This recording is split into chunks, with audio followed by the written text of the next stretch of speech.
The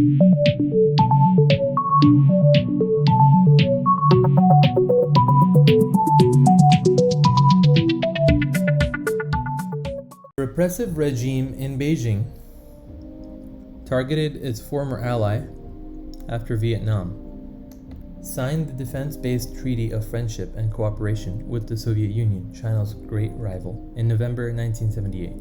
As it prepared to invade in 1979, China also mobilized troops on its northern border with the Soviet Union. The ill-fated invasion also followed Vietnam's invasion of Cambodia, controlled by the China-backed Khmer Rouge tyranny. But Vietnam's occupation of most of Cambodia lasted until the late 1980s, and Beijing's ally, Pol Pot, was forced into the jungles near the Thai border, where the Western and regional powers backed his terror campaign against the Vietnamese invasion. After the brief war with China, Vietnam forged a closer alliance with the Soviet Union. Chinese troops reportedly left housing and infrastructure in ruins to inflict maximum punishment on Vietnam. The Hanoi, the capital city of Vietnam, the Hanoi regime claimed 10,000 civilians were killed by the PLA, the People's Liberation Army, the Army of China. The two communist neighbors have failed to give details of the death toll, but Western sources estimate that 28,000 Chinese soldiers died and 43 were wounded, while Vietnam suffered 20 to 35,000 casualties, including many civilians. Beijing had supported Vietnam during the decades of war with France and the USA, sending about 320,000 troops across its southern border.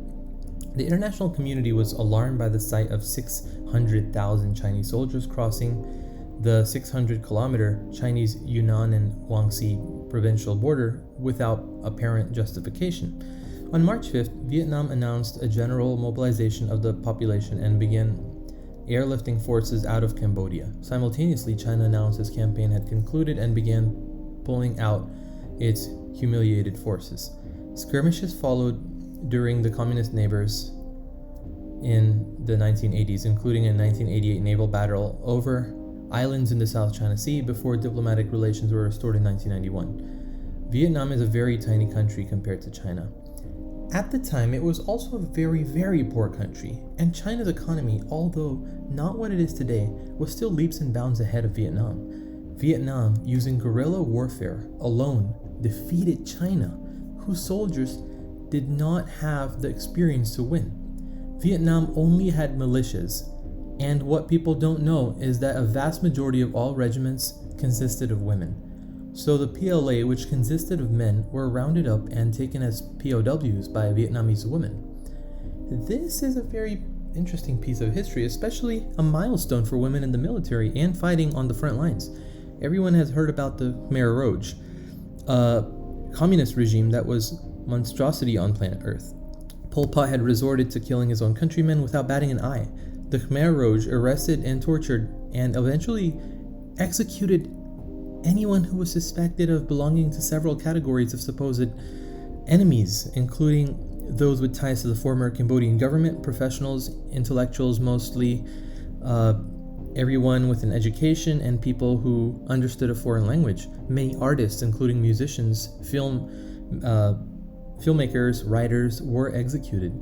Ethnic Vietnamese, ethnic Chinese, ethnic Thai, and other minorities in the Eastern Highlands, Cambodian Christians, most of whom were Catholic and Catholic Church in general, Muslims, senior Buddhist monks, they were all killed. The Roman Catholic Cathedral of Phnom Penh was razed. The Khmer Rouge forced Muslims to eat pork, which they regard as forbidden or haram. Many of those who refused were killed. Christian clergy and Muslim imams were executed. Economic saboteurs, as many former urban dwellers were deemed guilty of sabotage due to their lack of agricultural ability. Party cadres who had fallen under political suspicion, the regime tortured and executed thousands of party members during its purges. So here we have the Khmer Rouge who controlled Cambodia, and then we have communist Vietnam, and then we have communist China, all in the communist neighborhood of Asia. Communism is a very no BS left brain radicalized rationalist ideology whose followers have believed that anyone who is not a communist is weak. Anyone who does not fit into the communist perfect caste laid out for the country, the threat to the country, and should be kept out of the way or dealt with. We have seen this in the Bolsheviks murdering the Romanov royal family of Russia in cold blood. This was then followed by Stalin's tyranny of a bloody and murderous rule in the police state of Stalin's USSR. Over in China, where the communists took over, they forced the government of Chiang Kai-shek, the original government of China, into exile in Taiwan, and mainland China became the People's Republic of China, headed by Mao Zedong, while Taiwan became the Republic of China. From 1958 to 62, Mao Zedong's great leap forward led to the death of 45 million people, making it the biggest episode of mass murder ever recorded. His great leap forward was one of his worst mistakes, forcing a total agrarian communism on rural China. He was hated. Starvation and mass murder was the reason. Communists believe that anything that they do not understand themselves, such as cultural beliefs, practices, and anything that was considered to be irrational, should be dealt with by force. Pol Pot, leader of the Khmer Rouge, looked up to Mao Zedong and Stalin and decided it was time to put an end to anyone with a brain or heart who was not a zombie who produced crop. What is even worse, that this was supported by Communist China. This is an important point to note, as today people are questioning what in the world is wrong with China, but most people don't really study history or understand the fact that history repeats itself, but not necessarily in the exact same way, but in a very similar way. It is important to note here that the Communist China, who itself committed crimes against its own people, couldn't bother that Pol Pot was committing a genocide. You see, China is not a champion of dharma or righteousness, or in other words, protector of peace and protector of the free people. What will a country with zero human values do when another country has zero human values is committing a crime? Nothing. They'll do nothing. And it did just that. Communist China did nothing. It supported Pol Pot.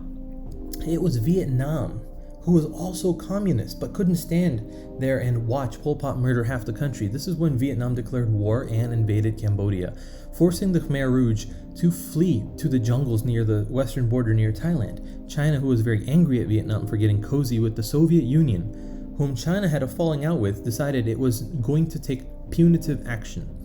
Deng Xiaoping, who was in Washington, mentioned to Jimmy Carter, President of the United States at the time, that the little child is getting naughty and needs to be spanked.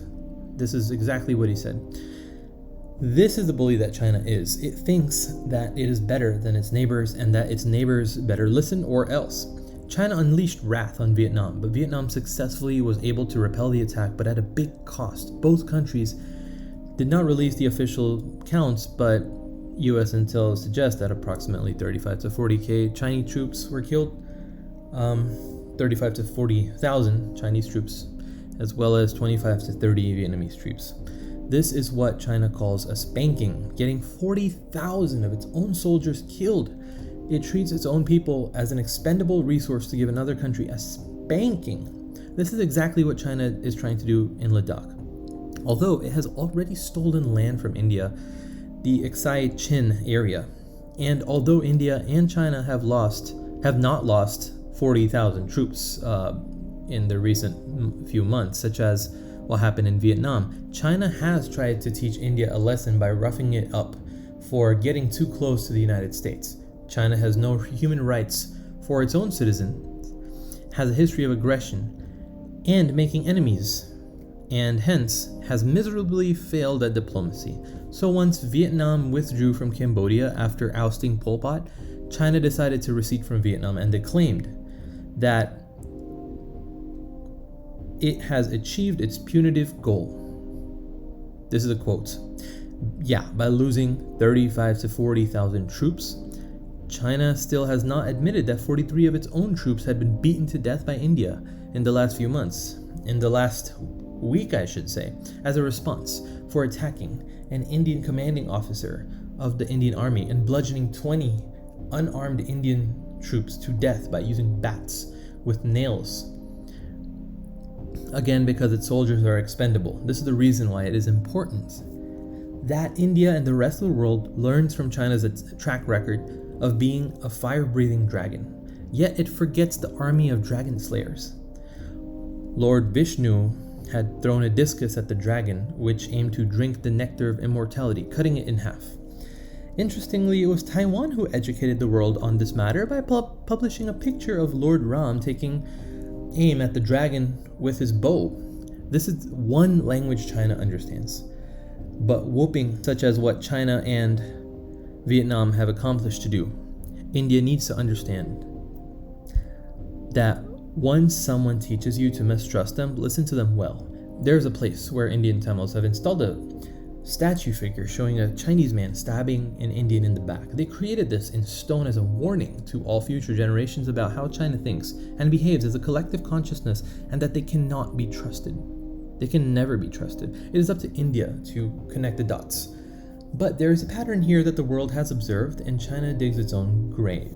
So it is high time that Indians learn that China cannot be just taught a lesson in the way that India would have learned that lesson. For example, if India believes in peace, or if India believes in very high level of diplomatic awareness and diplomatic favor, it will not want to offend any other country.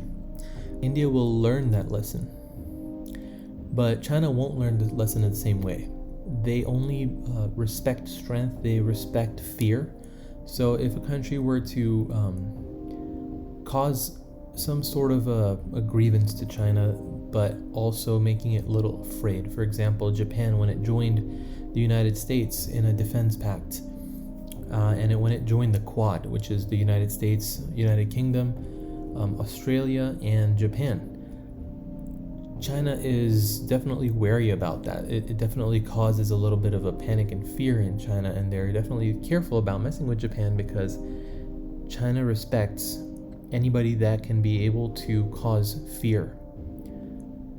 In other words, China is a bully. So if the victim country stands up to the bully, China will respect it.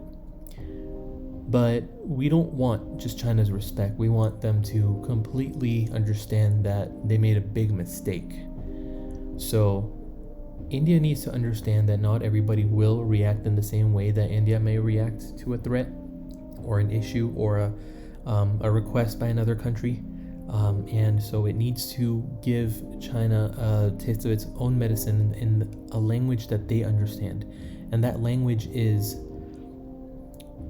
a lot of political and diplomatic mistakes that China has made, such as Hong Kong, the occupation and annexation of Tibet, and the 200,000 Tibetans in exile in India.